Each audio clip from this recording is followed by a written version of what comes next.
Hi guys, we are about to give you the tea about our 20s. And here is the truth. I'm Pius. And I'm Solomon. Welcome to the tea.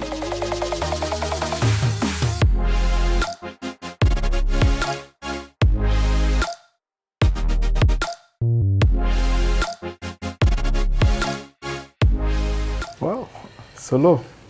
Sema dude. Mzuri bana. Tell me, what were you doing in your 20s? Hey, my 20s. My 20s were very interesting and very, very rough. I would say. I mean, we've spoken a bit about it on other content productions we've made. You know, my experience leaving high school.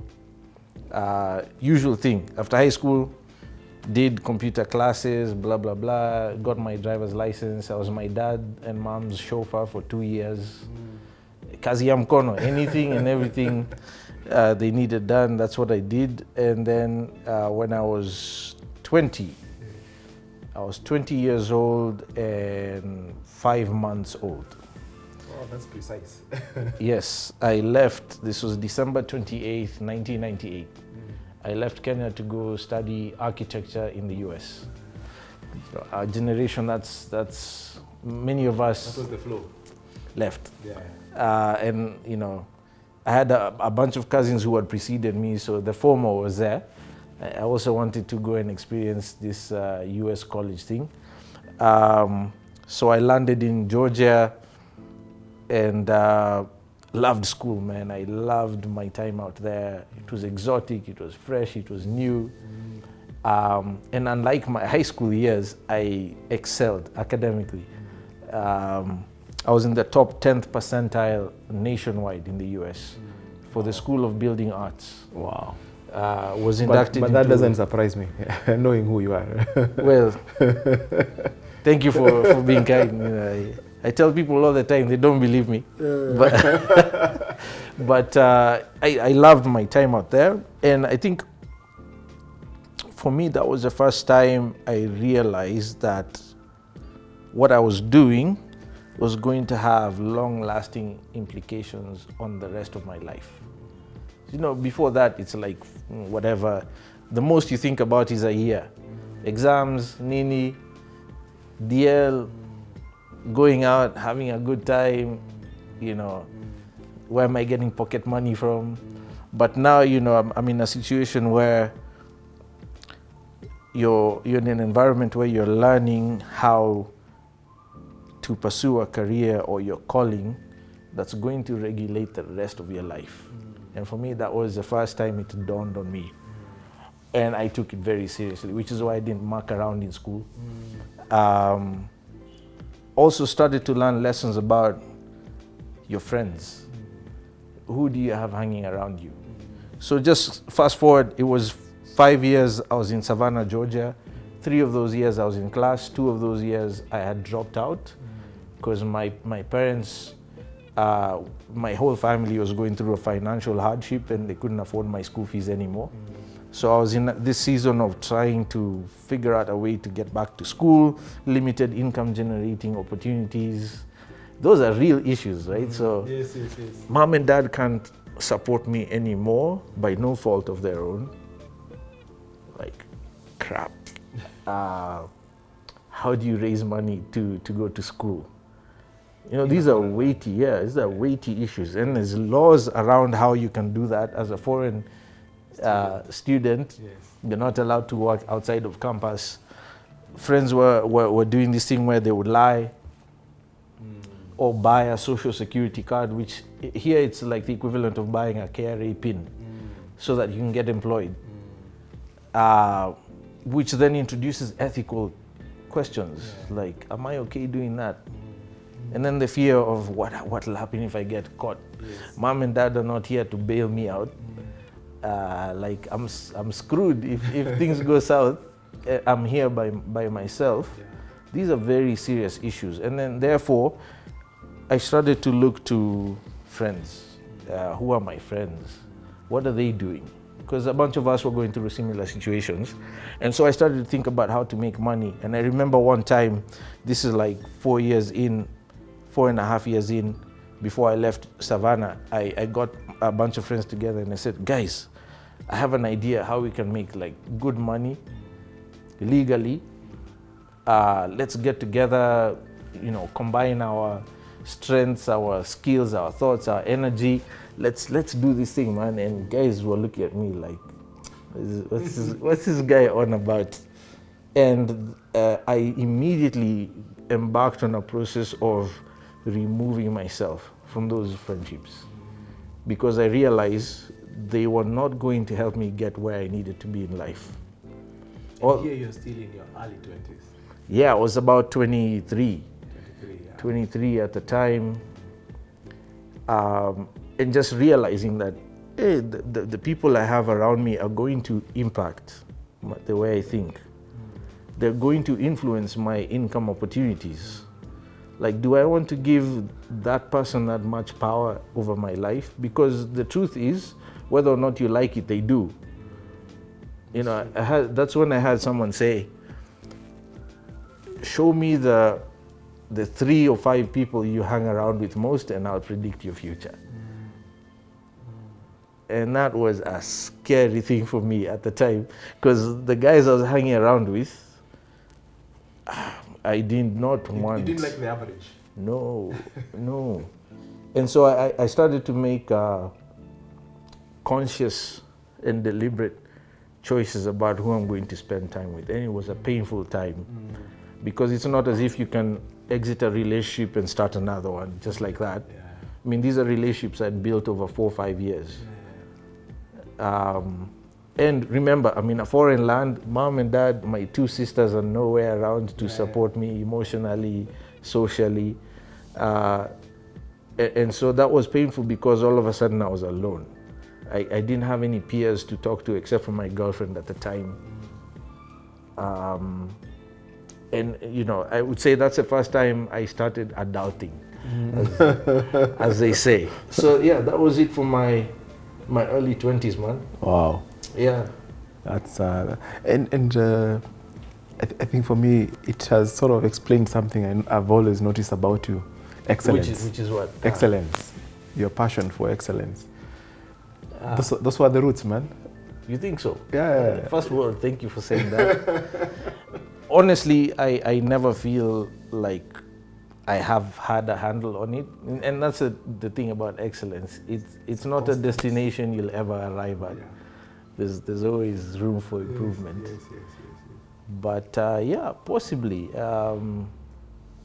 you're right, man. How about you? What were your 20s? Because I met you when we were mid-30s. Mid-30s, yes. Yeah. I think for me, you know, background, where you're coming from always has an impact on how you approach your early 20s. And for me, the rough part of my life was in my teens, the late teens, when I was finishing high school.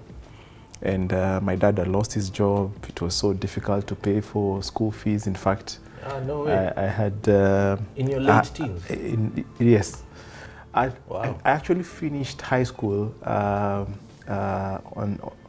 bursary. I had well-wishers paying for me, because things were so rough at home.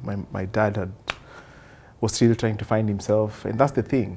If you let your job define you, and if you as a family depend on active income, when that thing is pulled away from you, then the whole thing crumbles.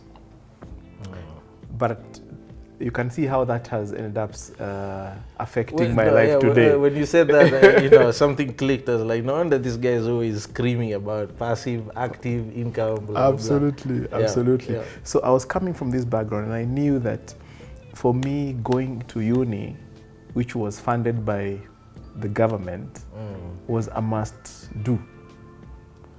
So luckily, I was among the 5 out of 240 students who made it to uni.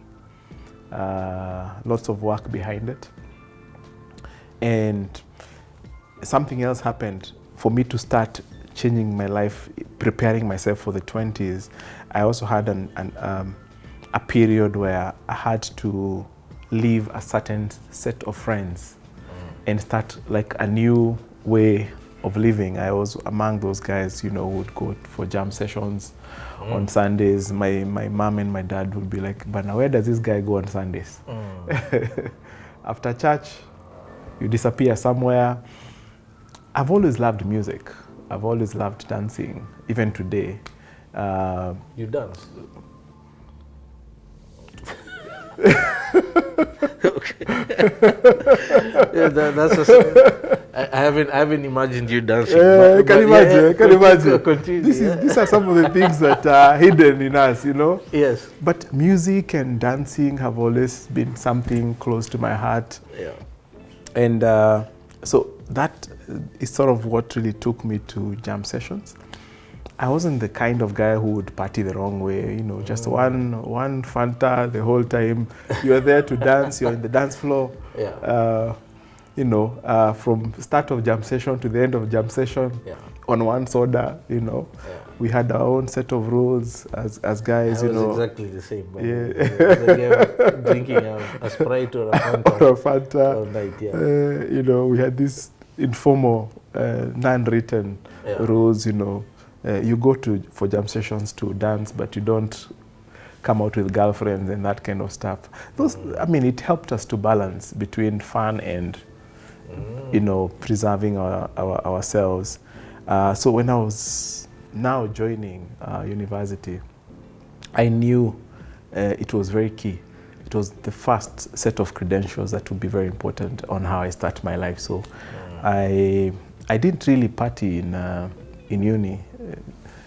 I was done with jam sessions, so I was like, that's a life I left behind. Really? So when everybody else was partying in uni, I was very calm. I didn't really participate. You gotten it out of your system. Yeah, I was like, okay, I know what you guys are going through. These guys who are coming from Alliance, all these boarding guys schools. of Alliance, So it was like they had humiliated. You can't I was coming from a day school and experienced everything. Yeah. So I think it really helped me to have a calm life and start thinking seriously about my life. I was also doing CPA. Remember, we had a 2-year period between high school and uni. Yeah. For those who are left behind. So I joined KCA, Kenya College of Accountancy. Later on, I joined Strathmore, and I started my CPA. So by the time I was doing second year, I had finished. I was a certified public accountant, finalist, CPA finalist. Oh, wow. Second year in campus. Second year in campus. Okay. Second year in campus. Okay. So that sort of, posed another question for me. What do I do with the extra time? Because it was always you're coming from class, running to school, to Strathmore, coming back. It's evening, eating late. You're always behind everybody else. So then I was like, okay, we can try some businesses. I tried some biashara. I think that's where the roots of entrepreneurship began. Okay. Made a few bucks in. What did you start with? I sold sausages in campus. You sold sausages? I sold sausages in campus. But the idea was very simple. Make the sausages, deliver them to tuck shops when I'm going to class. Yeah. And the guys at the tuck shop would sell. Then I'm coming from class. I'm like, okay, I can see my sausages are gone. So where is my cash? They can't tell you they didn't sell. They can't tell you they didn't sell. So I actually introduced sausages in campus. Interesting. Okay.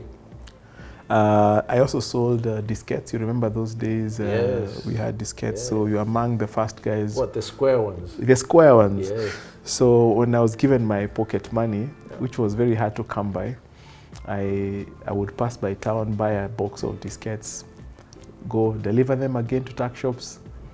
Guys buy. I collect my money, pay them commissions. Yeah, so that sort of started this idea that, you can have an idea in your mind and you can commercialize it. I was very excited when people started copying it because people copied, I left that and went into other things. But for me, the victory was I can think of an idea, commercialize it, and it becomes so powerful Yeah. that everybody wants to copy it. That was liberating, so it set me up. Okay. But for me, I think, again, my early 20s were more about developing character. But were you aware at the time that that's what was going on? At what point did you become conscious? 24 to 26 is when I really got serious about developing my character. Just when I finished my uni, around 24 years, I got myself into a lot of self-development books. Wow. Around the same time, I also got born again. So I had these two themes running in my life. I'm self-developing and I'm learning more about my relationship with God. So, and I would be sitting in a church and I'm listening to the pastor. I'm like, I'm in a self-development class, you know. So I was very conscious about developing my character. I really wanted to develop a solid character. So I started putting things down. And that was very, very helpful for me until 26 when I defined my success. Okay. Well, you know, as you're talking, I just realized, even though I've known you for 10 odd years now, a whole decade. Yes. We've never had a conversation about our earlier years. Yes. That's really cool because I noticed a couple of similarities. Yes. You talked about selling sausages. Yes. To make money, pocket money, and so on. Before I left for the US, 19 to 20, I had a really good friend from high school, Brian Muchiri was his name. Brian and I were in high school together he joined Form 2 and Maliza together, and we were thick as thieves, you know, two peas in a pod. At some point, people even started to say we look like twins. Yeah. We had very similar interests, and he had this auntie who would fly to and fro the States. Yes. I think once a month or something like that, and she would buy factory reject products from outlets in the US that would not make it into the store for retail. She'd buy them cheap, ship them over, and sell them for profit. Wow. And you know, the margins were silly. Yes. So she particularly had a very good selection of colognes and perfumes. Yeah. You know, the Fahrenheits, Yes. the Cool Waters, and you know, the ones we always Yes. were after as young men, trying to yes. smell fresh. Yes. And she gave us an opportunity to sell on consignment. She would give us a bunch, tell us, listen, I want 2,300 shillings for each of these things. I don't care what you sell them for, just give me my 2,300, and from the 2,300, I'll give you guys a 300 bob commission to share. Yeah. So Brayo introduced me to the aunt. She gave us a consignment, and I was selling those suckers for like 5K, because you know they used to retail for on average 6,500 to like 8,000 bobs in the store. Yes. So I'd call all my friends, family. Every time there was a family function, I would have my bag of colognes. Sell for, you know, double what we were paying Brian's aunt. And I saved up enough cash over 6 months to buy my first ticket, plane ticket. Wow. Out of Kenya to SA, because I was in love with this chick. Her dad sent her to SA to keep her away from me. He believed I was hell-bent on the wrong influence. Impregnating her. He actually said that to me. So I was very motivated. But that was, I realize now, looking back, that was the first time I exercised this entrepreneurial thing. Yeah. So how do I make money? Yeah. I understood, you know, source pricing, margins. I had to learn how to convince another human being to purchase a product from me. It's a very specific process. Yeah.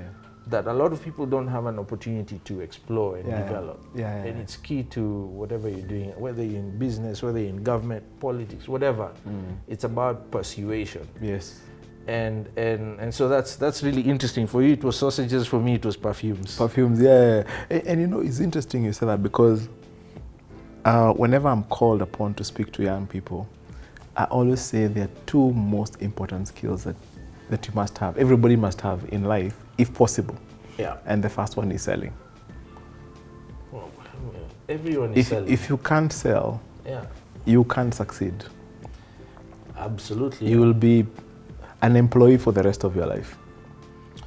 True. Although, you know, it's a discussion we've had with our team in the office. Yes. I'm trying to teach it to my kids now. Yes. We're all selling. Yes. We're selling ourselves to our friends. We're selling ourselves to the chick or the guy that we were attracted to. Yep. There are certain things you do to convince. Yes. That's a selling. Yeah. It's just that most we're of us always pitching. Yeah, when we don't think about it that way. Yes, but we're always pitching. Absolutely. Yes. So jobs, whatever business opportunities, people segregate that to sales, but your whole life is about pitching selling. and selling. Yeah. And so you're absolutely right, man. I wish I had learned that deliberately sooner. Yeah. But I'm grateful for that experience. Yeah. 19, 20, 24, 25, just like you. Yeah. When I divorced myself from my group of friends, Yes. the ones I had known up to that point. Yes. I also embarked on a very aggressive, deliberate self-learning journey, self-empowerment. I had a giant library of books. They were all about money, how to make money, think and grow rich. You know, those ones. Napoleon. Yeah, Napoleon Hill, Norman Vincent Peale, The Power of Positive Thinking. Yes. Even though I couldn't afford it, my girlfriend at the time was so gracious. She would drop me off at this bookstore called Books A Million. It's a huge bookstore chain. It's like 20,000 times the size of Textbook Center, all over the States. And they would have magazines, and there was always a Starbucks at the center. And even though I couldn't afford to buy the magazine, I had the $2.50 for the coffee, buy my coffee, go grab a Forbes Millionaires magazine, Billionaires magazine, and just consume. I was hell-bent on learning how to make this thing that seems to have so much impact on our lives. Because the reason I was out of school, I'm a college dropout. The reason that happened was not because I had bad grades. I was in the top 10th percentile. And I loved it. I never skipped class. The reason I could not complete my college was because we ran out of money. Active money. Yes. Now you get into those segments, right? But this thing called money seemed to have such a huge impact on everyone's life, the quality of life, opportunities you had access to or were denied, dependent on money. This thing. So I got really aggressive about learning how to make it. And I quickly learned that it started with your mindset. My mindset. And that, therefore, I surrounded myself with all this information. And that's when I started to look for specific kinds of people I could be around. And it's interesting because, you know, we've spoken about one, getting exposed to selling as early as possible is so critical. And the second thing you say that is coming out very strongly is you need to develop yourself. The best investment you can ever do is investment in yourself, and it's investing in the right books, not Tintin. You need to read romantic novels. Or romantic novels. you need to read the right books that will challenge your mindset, to start changing your mindset. I had this guy called Jim Rohn. He used to drop me an email every day. And when I wake up in the morning, it was one of the things I had to read. So he introduced me to a very interesting concept that he was calling it small changes, big results. Small changes, big results. And I started waking up at 6 o'clock in the morning, and after every 15 minutes, I would switch to something different. After every 15 minutes, I switch to something. So first 15 minutes. Small changes, big results. So first 15 minutes is for my devotion. Second 15 minutes, I'm reading a book. Third 15 minutes, I'm writing down my CV. I need to send a CV to someone. Like that. Then I started pushing the boundaries. It became 5 o'clock. Time was no longer enough. Then 4 o'clock. I tried 3. My body started giving up. But the thing was, it started teaching me about to manage time and to do the right things, especially very early in the morning. So by the time you're getting into a mat, you're going to work or wherever you're going, you are so way ahead of everybody else. You can even feel it. It's so tangible. You get to the office, your mindset is so different. My first job was in AR, and as an accountant. Our chief accountant used to come and ask me, I want you to do this thing for me. Can you create time for it? Because he had learned that my time was so sliced and it was so well planned, and anything that fell in there was perfectly executed. It was the perfect way to introduce me to the working life. But the thing is, it started from reading books. It started from being mentored. It wasn't a physical mentorship, but it was online mentorship that had such amazing impact. Until today, I still believe in, small changes, big results. What you can do, just when you're in the lift, you're putting on your AirPods, and you go to your Kindle on your phone. How much you can read? You can read a page just from ground floor to 9th floor. It's about optimizing these marginal times, but again, that comes from mindset, and that's the importance of reading good books. Well, that's huge, because that becomes more critical as you get older, right? Small changes. So as you mentioned that, for me, what brought that home, I didn't hear it that way. I wish I heard it that way, because that's simpler to remember. But for me, at the time, I was going to all these conferences, especially church ones, and I heard this preacher of the gospel explain it this way. He said, this is the anatomy of a human being. Everyone, everything, from the first one to the last one, is composed this way. And if you understand it, you can create the sort of life and future you want. And he started by saying, step number 1 is, words. Words create thoughts. So if you hear a word, immediately you picture it.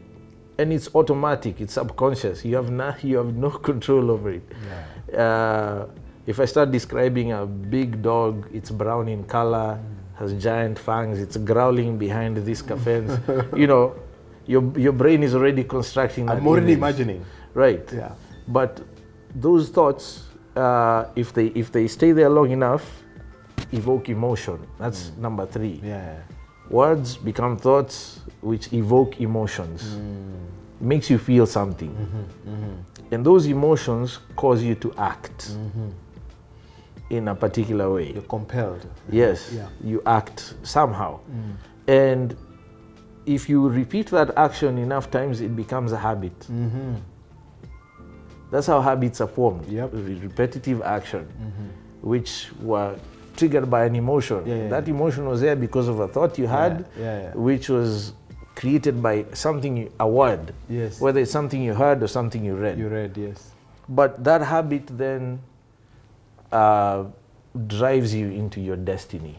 Because your habit becomes it forms your character. Yes. And The rest, and the rest flows from there. your destiny, you can't do anything about it.